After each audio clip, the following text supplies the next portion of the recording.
Hi and welcome to today's video. I'm Jolien and I'm gonna show you every step that I went through before I opened my Etsy shop.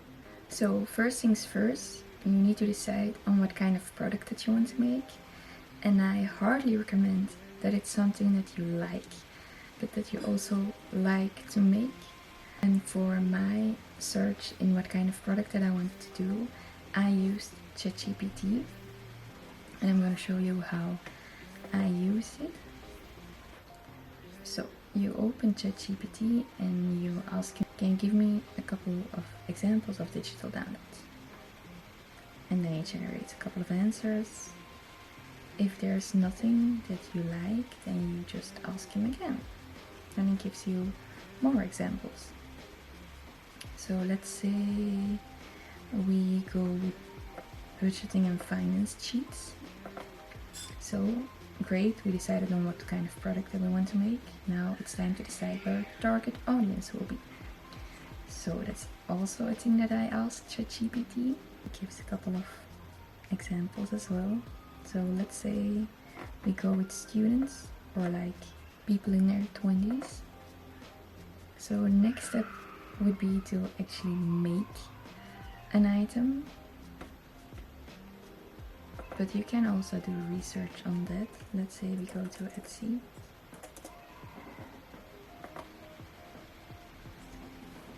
And we search for digital budget planner. So before I'm gonna do my research, I'm gonna show you a couple of tips and tricks. So most of the time the first line of items, so this line, it's gonna be ads. It doesn't matter, but like, you know them, why they're on the first row. It's because they pay. Another trick I'm gonna show you is you go to filters, pick star seller, yes, and then you go to this part, the star seller, and you remove star and replace it by best. And then it will give you all the best sellers on Etsy at the digital budget planner. So let's see. So you just scroll a bit and decide on what you want to make, and it's also handy for pricing. So now that you have something in your mind of what kind of product that it's going to be, you can make something at Canva or some other website. So I'm gonna show you the hours that I spent on everything, because I think it's, everybody is saying on YouTube like, open it shop, it's not much time, blah blah blah. I don't know how much time that you spend, so that's why I kept track. So I started in April by designing a couple of listings, a couple of items. I made 8 in total, and I worked for 9 hours and a half that month. So that's not much. Let's say that's a bit more than 2 hours a week, so that's really okay. In May I worked 17 hours, almost 18 hours. It's a bit more for 7 listings. I think I became a bit better and I had envisioned more of what I wanted to do, so that's why I worked longer on it. I worked 28 hours for 2 months. That's like not even a week of work in a normal job.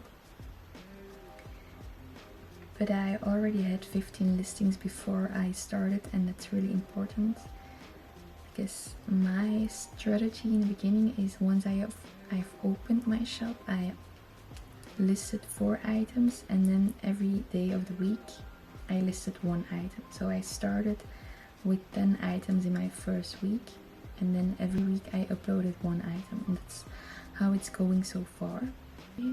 So let's say you have a couple of items and you're ready to open your shop. So once you have a couple of listings, a couple of items ready, you go to etsy.com/sell, and you get ready. So once you filled in your name and your password, you're gonna ask you a couple of questions. You can skip all of these or you can fill them up. So start your shop. So then he's gonna ask you for your shop preferences. He's gonna ask you the language of your shop, land, in which country you are based, and what kind of money you will accept, like dollar or euros. Once you filled all that in, you go to the next step, and it's giving your shop a name. So you can ask ChatGPT a couple of names for inspiration, or that's at least what I did. Once you've chosen a name, you can go to the next step, and that's already making a listing. So you need to upload pictures, you can make a video, title, and a description of your item. Tags are really important here, and of course pricing. So if you make a digital product, you need to put with amount always 999. You can go up 999. That's the most you can choose, and it's important that you do, because otherwise Etsy will say that the product is sold, but it's not. Once you've filled all that in, you need to go to the next step, and that's how you want to get paid. You need a Visa card or a MasterCard, and in Belgium not every bank gives it to you if you're a student, so I think it's not in every country the same. And then you have facturation. You can choose how many times you want to get paid, like once a week or once a month or once every 6 months, and safety of your shop. So that are the other steps. So I hope that you have now a better view of the things you need to do, and well, you can do research for quite a bit of time, but it's important that you start. Comment below if you opened your Etsy shop, and well, maybe I see you on there. If you would like a tutorial on how I make my listings on Canva, then leave a like and a comment. Bye!